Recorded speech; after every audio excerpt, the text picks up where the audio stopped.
तो अब जो बेटा हम करने वाले हैं ना वो है क्या कि हमें शॉर्ट ट्रिक करना है किसका बेटे, कि किस तरह से हम इलेक्ट्रोस्टैटिक पोटेंशियल एनर्जी के क्वेश्चंस कर सकते हैं बेटे। ठीक है, लास्ट टाइम हमने ना 2-3 क्वेश्चन किए थे, बट उससे भी अच्छे अच्छे हम क्वेश्चन कर सकते हैं अगर हमें एक शॉर्ट ट्रिक मालूम है। बट ये शॉर्ट ट्रिक आपको एग्ज़ाम के अंदर नहीं फॉलो करनी है, आपको जस्ट ये चेक करना है कि भाई साहब मेरा आंसर सही आ रहा है या नहीं आ रहा है। ठीक है बेटे, तो उसको चेक करने के लिए एक फॉर्मूला याद कर लो बेटे, क्या, n/2 potential energy due to a fix charge, potential energy due to a fix charge. अभी समझाऊंगा कि क्या मतलब है। n क्या बेटे, यहाँ पे नंबर ऑफ चार्जेस हैं, क्या है, नंबर ऑफ चार्जेस हैं बेटे, क्लियर है। और u फिक्स क्या बेटे, कि आप एक चार्ज पार्टिकल को फिक्स कर लो और उसकी वजह से जो टोटल एनर्जी बन रही है वो कितनी बन रही है वो सारी कैलकुलेट कर लो। कैसे बेटे, याद कर, लास्ट टाइम मैंने आपको एग्जांपल कराया था। क्या कराया था बेटे, कि आपके पास एक इक्विलेटरल ट्रायंगल है, यहाँ पे पड़ा है स्मॉल क्यू चार्ज, यहाँ पे स्मॉल क्यू चार्ज, यहाँ पे स्मॉल क्यू चार्ज। अब ध्यान से सुन बेटे कि मुझे इसका इलेक्ट्रोस्टैटिक पोटेंशियल एनर्जी कैलकुलेट करना है, कि या फिर इस सिस्टम को फॉर्म करने के लिए इसका इलेक्ट्रोस्टैटिक पोटेंशियल एनर्जी कितना या फिर कितनी एनर्जी की रिक्वायरमेंट है, एक ही बात है वो। तो मैं कैसे कैलकुलेट करूंगा, ध्यान से देख बेटे कि कितने नंबर ऑफ चार्जेस हैं यहाँ पे नंबर ऑफ चार्जेस हैं 3, तो आंसर आया बेटे 3/2 ऑलरेडी है। अब मैं क्या करूँगा, इस वाले चार्ज को फिक्स मान लूँगा। अब इस वाले चार्ज को फिक्स मान करके ऐसा मान करके चलिए चार्ज फिक्स है बेटे, इसकी वजह से कितनी इलेक्ट्रोस्टैटिक पोटेंशियल एनर्जी बन रही है, एक तो बन रही है ये वाली बेटे, कितनी बन रही है, k² डिवाइड बाय में स्मॉल a, मतलब यहाँ से लेकर के यहाँ तक स्मॉल a है। सिमिलरली इस वाले चार्ज की वजह से कितनी इलेक्ट्रोस्टैटिक पोटेंशियल एनर्जी बन रही है इसके साथ, वो बन रही है बेटे कितना, +k² डिवाइड बाय में। तो आपके पास आंसर कितना आएगा, वो आएगा 3/2 इंटू k² डिवाइड बाय में a, यानी कि यहाँ पे आया 2 ने 2 को मार दिया, कितना आंसर आया बेटे 3k² डिवाइड बाय में a। तो लास्ट टाइम भी आपका यही वाला आंसर आया था 3k² डिवाइड बाय में a। अब अगला क्वेश्चन सुन बेटे, आपके पास नेक्स्ट क्वेश्चन कुछ इस फॉर्म से था। ठीक है, क्या था बेटे, याद कर कि आपके पास एक स्क्वायर दे रखा था जिसका साइड कितना था बेटे, स्मॉल a था। ठीक, तो यहाँ पे चार्ज रखा था हमने, यहाँ पे चार्ज रखा था, यहाँ पे चार्ज रखा था, यहाँ पे चार्ज रखा था।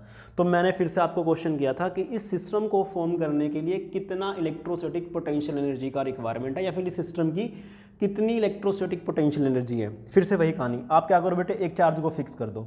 आपने फिक्स कर दिया तो डेफिनेटली यहाँ से लेकर के यहाँ तक की जो दूरी बनने वाली है वो कितनी बनने वाली है बेटे, √2। ठीक है, वो a² + a से उसका √2। तो आपने इसको फिक्स कर दिया। अब इस फिक्स हुए चार्ज की वजह से, अच्छा फॉर्मूला लगाओ बेटे ये वाला, n कितना बेटे, यहाँ पे नंबर ऑफ चार्जेस कितने हैं बेटे, वो है 4, तो यानी कि 4 डिवाइड बाय में 2, कितना है बेटे 4 डिवाइड बाय में 2। तो आपने यहाँ लिखा बेटे 4 डिवाइड बाय में 2, n/2 की वैल्यू होगी। अब आपने फिक्स कर दिया बेटे इस वाले चार्ज को, इस फिक्स करते हुए चार्ज के, इस फिक्स आपने चार्ज को फिक्स कर दिया, तो बाकी की वजह से कितनी पोटेंशियल एनर्जी बन रही है बेटे, इसकी वजह से कितनी बन रही है, वो बन रही है k² डिवाइड बाय में 2। ठीक है, सॉरी डिवाइड बाय में a, ऑब्वियसली बेटे, प्लस इसकी वजह से कितनी बन रही है बेटे, उसकी वजह से बन रही है k² डिवाइड बाय में a बेटे, प्लस इसकी वजह से कितनी बन रही है बेटे, वो बन रही है k² डिवाइड बाय में √2a। क्लियर है मेरी बात, इसको सोल्व कर लो। इस 2 ने 2 को मार दिया तो तेरे पास आंसर आया बेटे 2 इंटू ये बना 2k² डिवाइड बाय में a, प्लस इसकी वजह से कितना बने बेटे, वो बनेगा k² डिवाइड बाय में √2a। जब आप इसको सोल्व आउट करोगे तो आपके पास आंसर आएगा 4k² डिवाइड बाय में a, प्लस इसकी मल्टीप्लाई इससे कर दो तो कितना बेटे 2k² डिवाइड बाय में √2a। चेक कर, जो पहले आपका रिजल्ट आया था ना, वो रिजल्ट यही वाला आंसर आया था जो हमने लास्ट वीडियो के अंदर हमने क्वेश्चंस किए थे। ठीक है बेटे, चलिए जी बहुत बढ़िया। अब यहाँ तक तो ये 3-4 चार्जेस के लिए तो बहुत सही है बेटे। अगर मैं नॉर्मल मेथड से भी निकालूंगा तो इसके लिए भी सही है, वो इसके लिए भी सही है। बट अगर मान लो बड़ा क्वेश्चन आ जाए फिर आप क्या करोगे, फिर तो आपके प्राण निकल जाएंगे। कैसे निकल जाएंगे बेटे, सपोज कर कि तेरे पास ना एक क्यूब है। क्या बेटे, एक क्यूब है, ऐसे क्यूब दे दिया उसने, उसका साइड कितना दे दिया बेटे उसने, उसका जो साइड दिया है वो दे दिया है उसने स्मॉल है। ये क्यूब बना लिया आपने, ऐसे बना लिया क्यूब भैया, बहुत बढ़िया। तो जैसे ही आप क्यूब बनाओगे फिर आपको क्वेश्चन देगा वो क्या, कि इस क्यूब के ना हर साइड पर कितने चार्जेस पड़ रहे हैं, small Q small Q small Q small Q small Q small Q small Q और ये स्मॉल क्यू। ठीक है, आपको बोलेगा कि इस सिस्टम की इलेक्ट्रोस्टैटिक पोटेंशियल एनर्जी कैलकुलेट कीजिए। तो आप कैसे करने वाले हो बेटे, ध्यान से सुन। अगर मैं इन सिस्टम को इन्फिनिटी पर लेकर के जाऊं तो मैं एक एक चार्ज लेकर के आऊँगा वहाँ से, उनके द्वारा इलेक्ट्रोस्टैटिक पोटेंशियल एनर्जी कैलकुलेट करूँगा, ठीक है। एक्चुअल में जो नंबर ऑफ टर्म्स आती है ना, उसका जो फॉर्मूला बेटे वो होता है NC2। कितना होता है NC2 मतलब कि NC2 मतलब आपको मालूम है फॉर्मूला क्या होता है, n फैक्टोरियल डिवाइड बाय में 2 फैक्टोरियल इंटू n-2 फैक्टोरियल बेटे।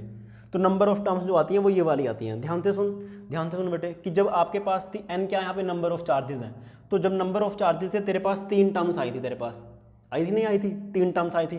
तो कितना है बेटे 3C2, तो आंसर इसका पक्का 3 आएगा, ठीक है। अब मेरे पास कितने चार्जेस हैं बेटे, मेरे पास हैं 8 चार्जेस। तो जो नंबर ऑफ टर्म्स आएंगी नॉर्मल मेथड से वो कितनी आएंगी बेटे 8C2। तो करेगा इसका सोल्व, तो 8 फैक्टोरियल यानी कि 8 फैक्टोरियल मतलब 8 into 7 into 6 factorial divide by में 2 फैक्टोरियल इंटू में 6 फैक्टोरियल, 8 - 2 6 फैक्टोरियल। तो 6 फैक्टोरियल मतलब ये आंसर आया, कितना आंसर आया 28। तो यानी कि इसको जब आप नॉर्मल मेथड से सोल्व करोगे तो 28 टर्म्स आएंगी और उन 28 टर्म्स को आपको फिर से ऐड करना है और आपको नेट रिजल्ट निकालना है। बट इस चीज़ को मैं नॉर्मल मेथड से कर सकता हूँ। कैसे कर सकता हूँ बेटे, इस वाली शॉर्ट ट्रिक से आसानी से। कैसे करूँगा बेटे, नंबर ऑफ चार्जेस तेरे कितने हैं 8 हैं, कितने हैं भैया 8 हैं। तो 8 डिवाइड बाई में 2 कितना बना बेटे 4 बना, ऑब्वियसली बहुत बढ़िया। अब मैंने क्या करा, इस चार्ज को फिक्स कर दिया। किसको फिक्स कर दिया बेटे, इस चार्ज को। ध्यान से सुन, अगर मैं ये वाला चार्ज लेता हूँ, ये वाला, फिर ये वाला लेता हूँ बेटे और ये वाला लेता हूँ, ध्यान से सुन, तीनों इक्वल डिस्टेंस पे हैं। तो तीनों इक्वल डिस्टेंस पे हैं तो इनकी जो इलेक्ट्रोस्टैटिक पोटेंशियल एनर्जी बनेगी वो कितनी बनी बेटे 3kQ² डिवाइड बाय में A प्लस। तो हमने इसका काम कर दिया बेटे, इसका काम कर दिया और इसका भी काम कर लिया, हो गया। अब कौन से चार्ज बचते हैं बेटे, एक तो बचता है हमारे पास ये वाला। ध्यान से सुन, ये यहाँ से लेकर के ये डायगोनल है, ये डायगोनल है बेटे। सिमिलरली ये वाला जो है ना, ये वाला चार्ज है, ये भी डायगोनल है और ये वाला चार्ज भी बेटे डायगोनल है। कितनी दूरी है इनकी, √2 है। तो इनके द्वारा जो पोटेंशियल एनर्जी होगी चार्ज की सिस्टम की कितनी बनेगी, वो बनेगी 3kQ² डिवाइड बाय में √2 है, ठीक है बेटे प्लस। ओके, अब कौन सा चार्ज बचा बेटे, इसका भी काम हो चुका है, इसका भी हो चुका है और इसका भी हो चुका है। कौन से वाला चार्ज बचा, खाली ये वाला। इनकी दूरी होती है √3 है, क्योंकि ये क्यूब का डायगोनल है तो क्यूब के डायगोनल की जो दूरी बनेगी वो बनेगी √3 है। तो कितना आंसर आया बेटे, वो आएगा kQ² डिवाइड बाय में √3 है, ठीक है। इस तरह से क्या आप इसको आसानी से कैलकुलेट कर सकते हो। तो जो नेट रिजल्ट आएगा पक्का वो यही वाला आएगा। अदरवाइज अगर आप नॉर्मल मेथड से चलोगे तो आपको 28 टर्मों का ऐड करना पड़ेगा और फिर आप आंसर निकालोगे, ठीक है। तो जस्ट ये आंसर चेक करने के लिए है, बुक में मत कर देना भाई साहब, इसको पेपर में मत कर देना अपने। ओके, ठीक है बेटे। अब बेटे हमें प्रूव करना है कि जो इलेक्ट्रोस्टैटिक पोटेंशियल है ना, मतलब जो इलेक्ट्रोस्टैटिक फोर्स है वो कैसा फोर्स है बेटे, कंजर्वेटिव इन नेचर है। कंजर्वेटिव नेचर मतलब क्या है, ध्यान कर, याद कर बेटे, हमने लास्ट ईयर पढ़ा था कि कंजर्वेटिव का मतलब क्या होता है कि अगर वो एक कंप्लीट साइकिल में उसके द्वारा कंजर्वेटिव फोर्स के द्वारा किया गया कार्य कितना बनता है बेटे 0 बनता है। या फिर कंजर्वेटिव फोर्स के द्वारा बेटे जो वर्क डन होता है वो याद करो कितना होता है बेटे, याद करो वो होता है negative of change in potential energy. कितना होता है बेटे, negative of change in potential energy. तो याद कर बेटे कि work done by conservative force, work done by conservative force बेटे, यहाँ मैंने कंजर्वेटिव फोर्स लिख दिया, वो किसके बराबर आता है, negative of change in potential energy के, चेंज इन पोटेंशियल एनर्जी बेटे, ठीक है। चलिए जी, तो नेगेटिव है ये पोटेंशियल एनर्जी चेंज मतलब P फाइनल, मतलब पोटेंशियल एनर्जी को मैं यूँ से लिखता हूँ तो U फाइनल माइनस के U इनिशियल, और ये किसके बराबर हुआ बेटे, U of initial minus U of final, ठीक है। अब आपको बोलेगा कि आपको प्रूव करना है क्या कि जो कंजर्वेटिव फोर्स है बेटे वो कैसा फोर्स है, वो कैसा फोर्स है बेटे, सॉरी जो इलेक्ट्रोस्टैटिक फोर्स है वो कैसा फोर्स है बेटे, कंजर्वेटिव फोर्स है। तो आप क्या करो बेटे, आप अगर आप इलेक्ट्रोस्टैटिक फोर्स के द्वारा जो कार्य करवाओगे वो इसके बराबर आ जाए तो डेफिनेटली वो क्या बेटे, कंजर्वेटिव फोर्स है, ठीक है। कैसे बेटे, सपोज कर कि आपने यहाँ पे क्या ले लिया, एक कैपिटल, यहाँ पे आपने ना Q1 चार्ज ले लिया या कैपिटल Q चार्ज ले लो, ठीक है। इससे स्मॉल दूरी पे आपने स्मॉल Q चार्ज रख दिया, कितनी दूरी है बेटे उसकी, R1 दूरी है। डेफिनेटली ये कैपिटल Q चार्ज इस स्मॉल Q चार्ज के ऊपर फोर्स लगाएगा, और वो फोर्स कैसे लगाएगा बेटे, अलोंग द लाइन ज्वाइनिंग, मतलब इसके लॉन्ग में लगना चाहिए, डेफिनेटली कोई शक वाली बात नहीं है। सपोज कर जब उसने उसके ऊपर फोर्स लगाया तो उसके अंदर एक्सेलरेशन होगी, तो वो चलना शुरू करेगा। तो मान ले कि वो कहाँ पर आ गया बेटे, वो आ गया आपके पास R2 दूरी पर। कितनी दूरी पर बेटे, R2 दूरी पर। तो ध्यान से सुन, इसके ऊपर फोर्स कौन सा लग रहा है बेटे, वो लग रहा है इलेक्ट्रोस्टैटिक्स। कितना लग रहा है बेटे, इलेक्ट्रोस्टैटिक। ठीक है, लग रहा है इलेक्ट्रोस्टैटिक्स, ऑब्वियस बात है, इसमें कोई शक वाली बात नहीं है। तो ध्यान से सुन बेटे कि जो वो फोर्स है ना, वो फोर्स कितना होता है बेटे, याद कर K(Q1 Q2 डिवाइड बाय में R²। अब वो R के ऊपर डिपेंड करता है, अगर R के ऊपर डिपेंड करेगा तो R यहाँ पे वेरी कर रहा है तो फोर्स वेरी कर रहा है। तो फोर्स वेरी करने मतलब क्या है कि आपको तो वर्क डन कैलकुलेट करना है बेटे। तो वर्क डन जब आप कैलकुलेट करोगे तो डेफिनेटली इंटीग्रेशन का यूज आएगा। क्यों, क्योंकि भाई साहब क्या है, फोर्स वेरिएबल है।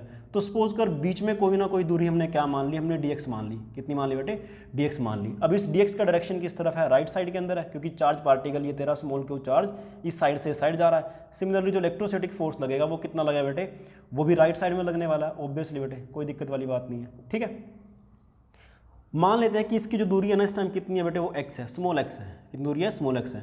तो सोच के देख कि इस dx को पार करने के लिए जो small amount of work done होगा वो कितना होगा बेटे, integration of f of electrostatics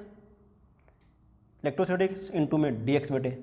clear है, तो कितना लग रहा है, अभी small amount of work done, तो मुझे तो टोटल वर्क डन कैलकुलेट करना है। आप क्या करो बेटे, इसका इंटीग्रेशन कर दो, इसका भी इंटीग्रेशन कर दो। ये क्या आएगा बेटे, work done by conservative force, मतलब work done by electrostatic force आ जाएगा। आया नहीं आया भाई, ठीक है, एफ ऑफ इलेक्ट्रोस्टैटिक, कोई दिक्कत वाली बात नहीं है।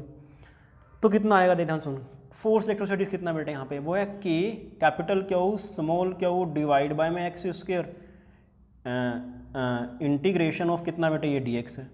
तो ध्यान से सुन मेरी बात बेटे कि आप कहाँ से कहाँ जा रहे हो, आप जा रहे हो R1 से लेकर के R2 तक आप जा रहे हो।